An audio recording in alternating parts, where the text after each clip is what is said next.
ચૈત્ર નવરાત્રીનું ધાર્મિક અને સાંસ્કૃતિક દ્રષ્ટિકોણથી મહત્વ છે, જે દેવી દુર્ગાની પૂજા અને ભક્તિ દ્વારા ઉજવવામાં આવે છે। તે 9 દિવસ લાંબી પૂજાનો તહેવાર છે, જેમાં આપણે માં દુર્ગાના 9 સ્વરૂપોની પૂજા કરીએ છીએ અને તેમની કૃપાના આશીર્વાદ માંગીએ છીએ। ભરૂચ જિલ્લામાં આવેલા વિશ્વ શાંતિ મહાકાળી મંદિર ઓસારામાં ચૈત્ર નવરાત્રીના પ્રથમ દિવસે અને મંગળવાર હોવાથી ભક્તોની ભારે ભીડ જોવા મળી હતી।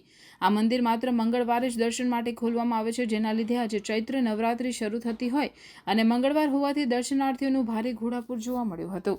ઓસારાનું વિશ્વ શાંતિ મહાકાળી મંદિર પાવાગઢ જેટલું જ મહત્વ ધરાવે છે। અહીંયા રૂપિયા પૈસાને નહીં પરંતુ તપને મહત્વ આપવામાં આવે છે। અહીંયા કોઈપણ જગ્યાએ રૂપિયાનું દાન દક્ષિણા લેવામાં આવતું નથી। લોકો અહીંયા પગપાળા આવી પોતાની માનતા પૂર્ણ કરે છે અને આ મંદિરમાં અતૂટ શ્રદ્ધા ધરાવે છે। માં મહાકાળી સૌ ભક્તોની મનોકામના પૂર્ણ કરે છે, જેના લીધે ભક્તો દર મંગળવારે દર્શન માટે અહીંયા અચૂક આવે છે। ચૈત્ર સુદ આઠમે ઓસારા મહાકાળી મંદિર હવન રાખવામાં આવ્યો છે, જેનો સમય બપોરે 2 થી 5નો રહેશે, જેનો લાભ લેવા માઈ ભક્તોને આમંત્રણ પાઠવવામાં આવ્યું છે।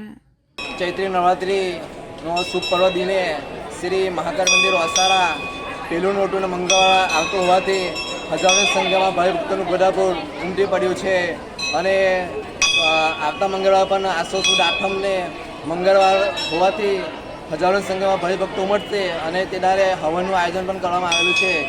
જય માતા।